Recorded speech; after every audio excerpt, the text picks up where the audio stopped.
cares what you have to say. You're a fraud. You've got a massive pimple on your face and everyone's staring at it. Hi, I'm Melissa Ambrosini, and all of those mean things I just said, that's not me saying those things. That's you saying them. Now, I know what you're thinking. No way, I would never say things like that. And you're probably right.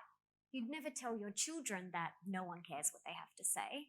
You'd never tell your colleague that you think they're a fraud. And you'd probably never tell your friend that you can't stop staring at that massive pimple on their face.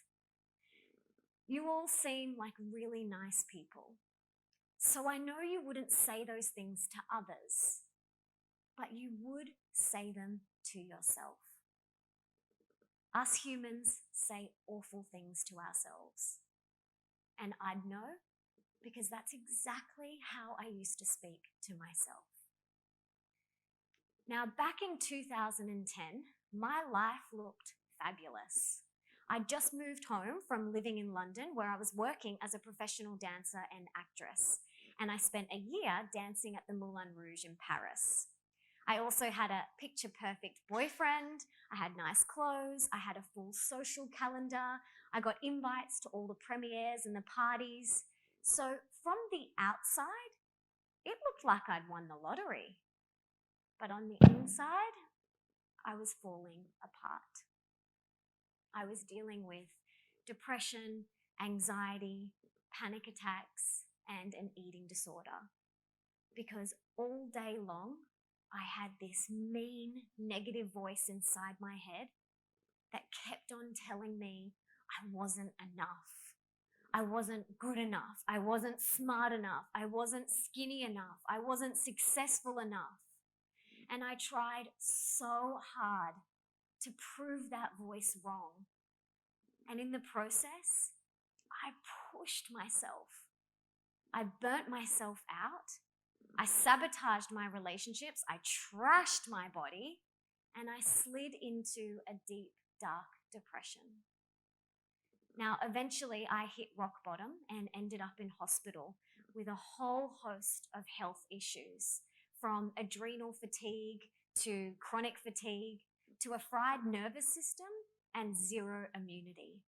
And on top of all of that, the worst case of the cold sore virus that the doctors had ever seen. I had cold sores all over my face, in my mouth, and down my throat. I couldn't eat, I couldn't talk, I couldn't even open my mouth. It looked like someone had taken a blowtorch to my face. It was not pretty. And all because I had this mean voice that just kept on telling me I wasn't enough.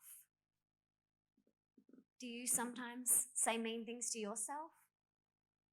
Do you ever say that you're not good enough or smart enough or successful enough, or you'll meet your partner, or you'll get out of debt? That mean, negative voice inside our head is called our inner critic. And if you let it will ruin your life.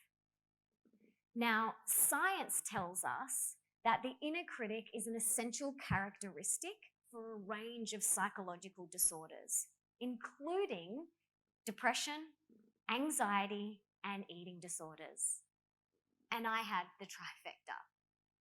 But for today, let's just focus on one of those. Let's just look at depression. Now, 1 in 6 women will experience depression in their lifetime, and 1 in 8 males. According to the World Health Organization, right now, 300 million people are suffering with depression. It's the leading cause of disability worldwide and has been called a global health crisis. So if the inner critic can be a contributing factor to depression, it's worth taking a closer look at it. But some of you might not have thought much about your inner critic before. So just think for a moment. Imagine you are trying something new for the very first time. like hip-hop dancing. Has anyone tried hip-hop dancing? Not many. Okay. So imagine that you go into a class and there's a teacher up the front and there's people all around you who seem to all know the moves, and you're like attempting to follow along. And your inner critic's like, yeah, go girl, like you're amazing. Look at you go, like trying something new, stepping out of your comfort zone. You're amazing. Or is your inner critic saying to you, you look ridiculous. Everyone is staring at you. You are so uncoordinated. You are embarrassing yourself. Which one sounds more familiar? The second one, right? Now, let's just do a little mental switch. And instead of picturing yourself in that class, I want you to visualize a child that you love and saying those things to that child.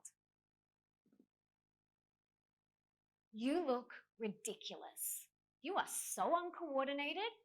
Everyone's staring at you. You're embarrassing yourself.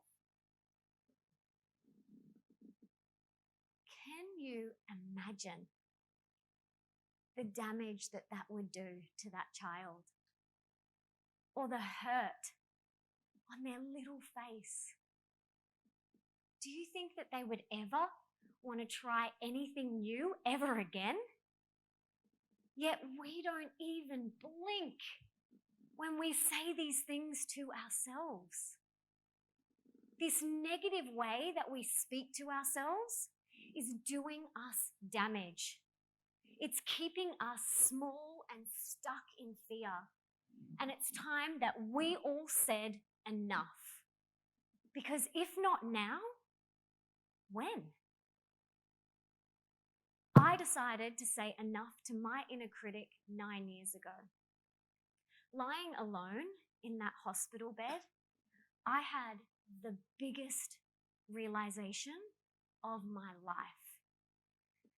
I realized that even if the doctors cured all of my health issues and I got well again, that if I didn't fix the underlying problem, which was this negative self-talk, that I was going to end up straight back in that hospital.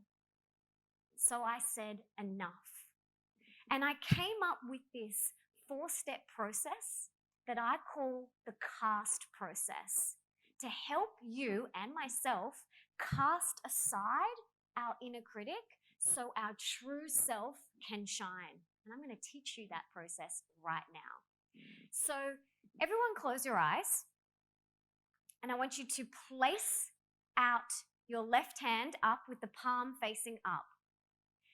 And I want you to bring out that negative voice and place it on your hand.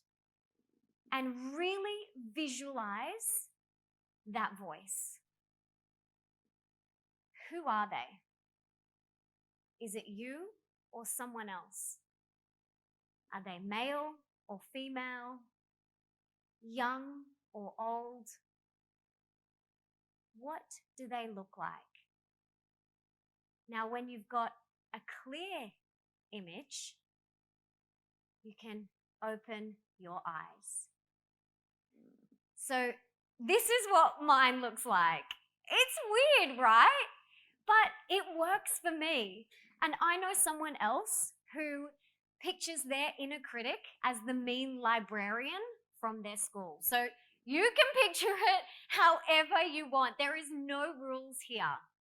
Okay, so put out your left hand again. I want you to see your inner critic here. And now you're going to give it a name. Ready? This can be any name that you want. Bob, Mary, Stacy, Barbara, whatever you want. I call mine my inner mean girl, but you can call it whatever you want. The first name that came to you is the right name. Don't overthink it, okay? So think of that name. Now on the count of 3, we are going to yell out that name as loud as possible. Okay, ready?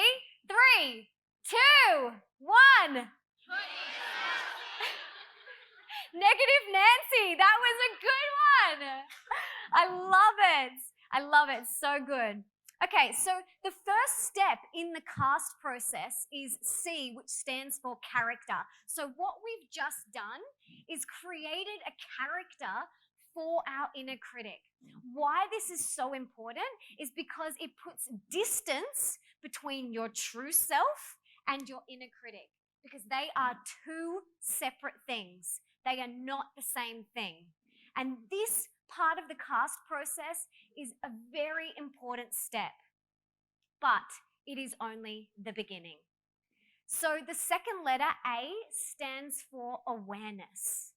You have to become aware of when it's negative Nancy doing the talking and your true self. Remember, they are two separate things. So you've got your true self, you've got negative Nancy who's just going on and on about God knows what, and you've then built this awareness to see that they are different. They are not the same thing. And this cast process helps you build that awareness. So the third letter, S, stands for shut. I then want you to shut the door on negative Nancy. So think of negative Nancy like an annoying salesperson who comes like knocking on your door to sell you something that you are just not interested in.